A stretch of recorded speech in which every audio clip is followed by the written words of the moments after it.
Kemudian habis itu tuntutan untuk pencabutan TAP MPRS. Siapa lagi kalau bukan itu? Siapa lagi kalau bukan PKI itu? Kemudian penghapusan sejarah pemberontakan PKI. Siapa lagi kalau bukan PKI? Kemudian lagi tentang pemberhentian pemutaran film yang selama ini. Siapa yang minta itu kalau bukan PKI? Kalau bukan kekuatan PKI, siapa lagi itu? Saya kira logika itu terlalu lompat-lompat dan menyederhanakan masalah. Film ini sebenarnya tidak benar kalau diputar selama Orde Baru. Itu baru diproduksi tahun 81 sampai ke tahun 98. Di era tahun 98 ke 99, era pemerintahan Pak Habibie, seniornya Pak Gatot ini yaitu Pak Yunus Yosfiah. Ketika itu adalah Menteri Penerangan, ia yang mengumumkan bahwa film itu dihapuskan dari kewajiban untuk diputar setiap tahun. Jadi kalau dikatakan yang meminta penghentian film itu adalah PKI, siapa lagi kalau bukan mereka? Keliru. Justru dari dalam tubuh pemerintahan Habibie ketika itu memang mau meninjau ulang. Yang kedua adalah Menteri Pendidikan ketika itu Pak Juwono Sudarsono di era pemerintahan Habibie yang melakukan peninjauan ulang melalui satu tim khusus untuk memeriksa seluruh sejarah-sejarah di buku sejarah sekolah yang dianggap mengandung muatan sejarah yang tidak benar. Apakah Pak Juwono adalah PKI? Bukan. Orang terdidik, profesor. Pak Yunus Yosfiah PKI? Bukan. Jenderal Angkatan Darat. Jadi logika semacam itu menurut saya membangun satu insinuasi yang negatif tanpa ada dasar fakta yang jelas. Satu. Yang kedua, di era pemerintahan Gus Dur, usaha untuk menghapuskan atau mencabut TAP MPRS yang melarang Marxisme-Leninisme itu datang dari seorang Presiden Abdurrahman Wahid, mantan Ketua PBNU yang bertahun-tahun memimpin organisasi terbesar di Islam. Itu Gus Dur yang mengajukan untuk penghapusan TAP MPR karena dianggap menjadi dasar bagi diskriminasi terhadap begitu banyak orang yang tidak salah, tapi dianggap salah. Gus Dur bukan PKI. Gus Dur anak kiai, Gus Dur sendiri adalah kiai. Jadi keliru kalau kemudian membangun logika lompat-lompat seolah-olah yang meminta penghapusan TAP MPR itu pasti PKI. Itu keliru fatal. Itu membodohi masyarakat kita.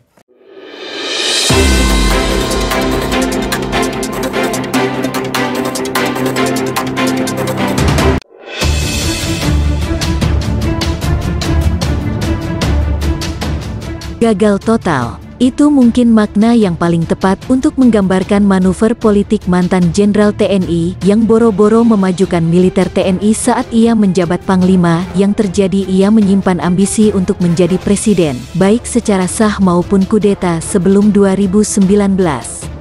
Entah apa yang merasukinya. Gatot Nurmantio yang seharusnya bisa menjadi pemimpin militer yang dikagumi rakyat berprestasi, justru Gatot dalam artian gagal total.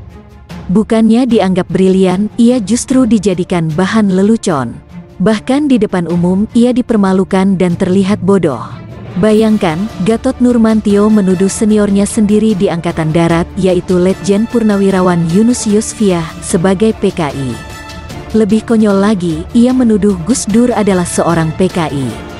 Kita tahu, Gus Dur adalah tokoh PBNU yang berjuang melawan PKI. Ia coba menaikkan popularitasnya dengan membuat gaduh, yaitu mewajibkan kembali warga menonton film G30 SPKI yang oleh seniornya di Angkatan Darat terbukti memiliki cacat sejarah dan manipulatif. Gatot Nurmantio sadar dirinya yang tanpa prestasi itu tidak akan dikenal tanpa buat gaduh. Tidak sampai di situ, manuver Gatot Nurmantio yang sangat bernafsu berkuasa jelas terlihat saat demo Wiro Sableng 212. Ia sengaja mengenakan peci putih, berbeda dengan pejabat lainnya, bahkan presiden. Dia yang harusnya mengamankan keadaan, malah sibuk ngartis untuk merebut simpati massa. Tanpa prestasi, sibuk bermanuver politik. Dan sudah memasuki masa pensiun, Gatot Nurmantio pun diganti. Gatot Nurmantio yang tengah mempersiapkan pasukannya di TNI untuk berpolitik bahkan tidak menutup kemungkinan melakukan kudeta demi jabatan presiden, seketika kehilangan kendali. Gatot Nurmantio yang tanpa pasukan lantas mencoba menjajakan dirinya ke berbagai parpol agar mau mencalonkan dirinya sebagai presiden di Pilpres 2019. Namun apalacur, tak satu pun partai mendukungnya. Sejak saat itu, ia menjadi gelandangan politik. Ternyata Jenderal Singit ini belum juga insyaf.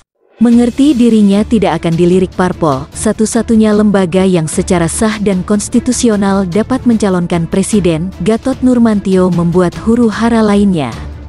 Ia mendirikan organisasi politik berkedok ormas, yaitu Kami. Menjelang tanggal 30 September tahun 2020, isu yang tiap tahun selalu didaur ulang, dan sampai sekarang terbukti omong kosong, menunjukkan siapa dalangnya, siapa yang membiayai. Gatot Nurmantio seperti ngelantur tanpa bukti mengatakan, ia dicopot sebagai Panglima karena mewajibkan menonton film PKI. Pernyataan konyol, apalagi Bu Zedrun yang menyebarluaskannya. Kenapa? Lah itu Panglima Hadi Cahyanto juga membebaskan menonton film G30 SPKI secara luas di masyarakat, sampai sekarang gak diganti-ganti. Dan emang usianya masih jauh dari pensiun, gak seperti ente tot. Jadi sudahlah, tidak perlu kita tanggapi jurus mabuk dari Gatot Nurmantio ini. Yang jelas, kita sudah tahu siapa dalang dari setiap isu kebangkitan PKI selama ini, Gatot. Mantan Panglima yang menuduh Letjen Purnawirawan Yunus Yosvia.